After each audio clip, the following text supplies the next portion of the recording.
وہ کہتی ہیں کہ جو غریب بچیاں ہیں پنجاب کی، اور وہ شادی کی جو لوازمات ہیں چھوٹی موٹی، یعنی کم سے کم فرنیچر چاہیے، کوئی واشنگ مشین چاہیے، ایک آدھا ٹی وی چاہیے، کوئی ڈنر سیٹ چاہیے، تو اس طرح کے غریب لوگوں کے پاس نہیں ہوتے۔ اب امیروں کی تو کہانیاں ہی ہو رہی ہیں، ان کے مسائل بھی ہو رہے ہیں، لیکن غریب تو اتنے میں بیچارے پھنسے ہوئے ہیں نا کہ بیٹی کی شادی کس طرح سے کرے۔ 3000 بچیوں کی شادی کرانے کے لیے انہوں نے فنڈ مختص کیا ہوا ہے۔ اس کے لیے یہ تو فرنیچر تو دیں گی، کچھ جو کراکری ہے وہ دیں گی، اور واشنگ مشین وغیرہ یہ بھی دیں گی، لیکن اب ان کو 1 لاکھ روپے کی سلامی دے رہی ہے پنجاب گورنمنٹ۔ اب سوچئے ایک غریب بچی جس نے شاید کوئی 10,000 بھی نہیں دیکھے ہوں گے، اس کو 1 لاکھ روپے مل جائیں۔ ایک چھوٹا سا میں واقعہ سناتا ہوں، پھر آپ اندازہ کیجئے غریب کیا ہوتے ہیں۔ مجھے میرے دوست نے بتایا، ایکچول واقعہ بتا رہا ہوں۔ ایک ہمارے سندھ کے ایک چھوٹے سے گاؤں کی ایک بچی تھی،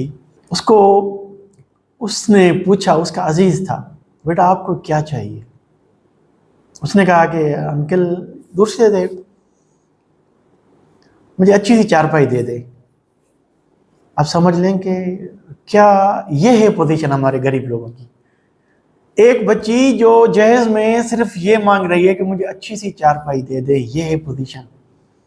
ہم تو بڑے بلند بانگ دعوے کرتے ہیں، پتہ نہیں کیا کیا کون کون سے لوگ یہاں کے بلاتے ہیں، پھر وہ جو تربیت کرتے ہیں، وہ جو تعلیم دیتے ہیں، وہ یہاں کی تو نہیں دیتی نا۔ اس بچی کو شاید اچھی چارپائی پہ سونا نصیب نہیں ہوا تھا جب تک وہ جوان ہو چکی تھی، تو کسی نے ان سے کہا کہ اب بیٹا آپ کے لیے کیا کر سکتا ہوں۔ اب وہ اچھی چارپائی 15-20 ہزار کی ملے گی، اس نے وہ تو دے دی۔ جب اس نے بتایا تھا تو میں نے آپ کو بتا دیا ہے، میرے دوست نے بتایا تھا یہ واقعہ۔ Maryam Nawaz is doing a very good job۔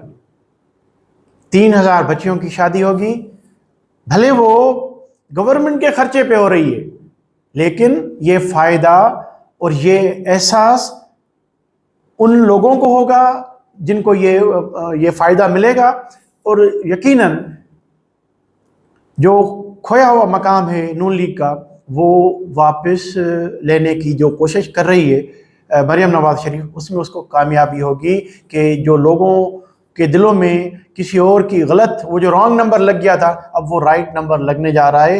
ایک چیز میں کہتا چلوں کہ نون لیگ کے لیے کہ صرف آپ پنجاب کو مت دیکھیں، سندھ بھی آپ کا ہے، سندھ میں بھی آئیں اور وہاں پہ بھی مقابلے کا رجحان بن جائے۔ پیپلز پارٹی نے جو کام کیا ہے سندھ کے، اب ہم اس کی کیا تعریف کریں، کیا تنقید کریں۔ آپ بلوچستان میں بھی جائیں، کے پی میں تو آپ جاتے ہیں، لیکن کے پی میں اور بھی آپ کا وہاں پہ امیر مقام بنا ہوا ہے۔ آپ کو ایک چیز بتا دوں کہ میں سندھ کی جو رورل ایریاز ہیں نا، وہاں سے نون لیگ نے کسی کو فیڈرل گورنمنٹ میں کوئی منسٹر تو چھوڑ دیں، کیونکہ ان کے ایم این اے نہیں وہاں پہ سلیکٹ ہو گئے ہیں، لیکن کسی کو مشیر تک نہیں بنایا۔ ہم نے پہلے بھی بات کی تھی کہ جیسے آپ نے رانا ثناءاللہ کو بنا لیا کیونکہ وہ پنجاب کے نون لیگ کے صدر تھے، تو یہاں سے بھی آپ کے جو عہدیداران ہیں ان کو لیں، آپ مشیر بنا لیں وہاں پہ، کم از کم آپ کی نمائندگی ہو جائے گی۔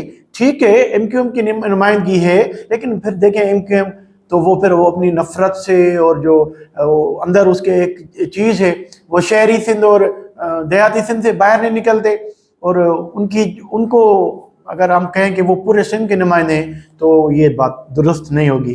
تو اس پہ بھی آپ دھیان دیں گے تو بہتر ہوگا۔ آخر میں جب ہم آتے ہیں دیکھتے ہیں پھر سندھ گورنمنٹ کی طرف، تو یقین مانیں کہ بہت دکھ ہوتا ہے۔ 16 سال کی ایک پارٹی کی حکومت چل رہی ہے، اور سندھ کی آپ آ کے ہر چیز کو دیکھ لیں، جو کہتے ہیں کہ روڈ راستے اتنے ہمارے خوبصورت ہیں، جو لوگوں کا جو رہن سہن ہے وہ بہتر ہو گیا ہے۔ ارے بھائی لوگوں کے پاس تو چھت بھی نہیں ہے نا۔ اب پتہ چلا ہے کہ گورنمنٹ آف سندھ میں ایک، اب نام میں نہیں لے رہا، یہ چل رہی ہے جو آپ کے جو ملکی میڈیا پہ یہ بات چل رہی ہے، ایک ایڈیشنل سیکریٹری صاحبہ ہے، ایک خاتون ہے، ان کے پاس پہلے سے ہی 3 اضافی چارجز ہیں، چوتھی چارج بھی دی گئی ہے۔ اس کے پاس جو پبلک پرائیویٹ پارٹنرشپ ہے اس کو بھی وہ دیکھ بھال کرتی ہیں، اور ایڈیشنل سیکریٹری تو ہیں ہی ہیں، پھر اب ان کو ایک چارج اور دی گئی ہے کہ یہ جو ترقیاتی کام ہونے جا رہے ہیں سندھ میں اس کو بھی لوکیٹ کریں گی، یعنی کہ ایک افسر کو آپ نے 4، ایک اس کی جو ڈیوٹی ہے وہ، اور 3 اس کو اضافی چارجز دیے ہوئے ہیں۔ کیا آپ کے پاس اور افسران نہیں ہیں؟ ایک ہی آپ کے، میں نہیں کہتا کہ یہ نہیں ہوگی، ایماندار نہیں ہوگی، میں کہتا ہوں یہ بہت زیادہ ایماندار ہوگی، فرض شناس ہوگی۔ تو کیا اور جو افسران آپ کے پاس بیٹھے ہوئے ہیں وہ فرض شناس نہیں ہیں، وہ ایماندار نہیں ہیں، وہ کمپیٹنٹ نہیں ہیں؟ کیا آپ ان کو لگا دیں، وہ افسران بھی اپنا اپنا کام دکھا دیں، فرض شناسی آپ کو دکھا دیں؟ کیوں ایسا کرتے ہیں کہ ایک افسر کو 4 اضافی چارجز دے کے کیا ثابت کرنا چاہتے ہیں؟ کہ آپ کے پاس افسران اہلیت والے نہیں ہیں، یا پھر آپ کے پاس ایسے افسران ہیں جس طرح سے وہ ایک یہاں پہ ڈائریکٹر جو ایڈمن تھے لمس میں جو ہاسپٹل ہے جس کے اوپر 3 ارب روپے کی جو کرپشن کا الزام ہے اور نیب کی انکوائری چل رہی ہے، آپ کے پاس اس طرح کے افسران ہیں۔ ناظرین، صورتحال یہ ہے، ارباب اختیار جہاں پہ سوچ رہے ہیں کچھ بہتری آ رہی ہے، اور جہاں پہ نہیں سوچ رہے پھر وہیں پہ وہی کہانی چل رہی ہے جو غریب سے غریب تر ہوتا جا رہا ہے۔ اور ہماری جو اسٹیٹ کی پالیسی ہے وہ ہمیں بجائے اچھے راستے دکھانے کے، یا پھر وہ جو ہمیں ان لوگوں سے روشناس کرائے جن لوگوں نے دنیا کو آگے بڑھنے میں، ترقی میں اپنا کردار ادا کیا ہے، فلسفر ہوں، وہ جو بڑے بڑے نام ہیں، تعلیم دانوں کے نام ہیں، جن کی وجہ سے دنیا بہتری کی طرف جا رہی ہے، سائنسدان ہوں، بڑے ڈاکٹر ہوں، جو ترقی ہو رہی ہے دنیا کی، وہاں سے آ کے یہاں پہ کوئی لیکچر دیں۔ اگر ہم مسٹر ذاکر نائک جیسے اسکالر بلائیں گے تو اسٹیٹ کی جو ہمیں سمجھ یہ آ رہی ہے کہ وہ ہمیں ترقی کی راہ پہ ڈالنا نہیں چاہتے۔ فیصلہ آپ نے کرنا ہے، فیصلہ اسٹیٹ نے کرنا ہے، ہمارا کام ہے کچھ باتیں وہ شاید کڑوی لگیں، کہنی ضرور ہے۔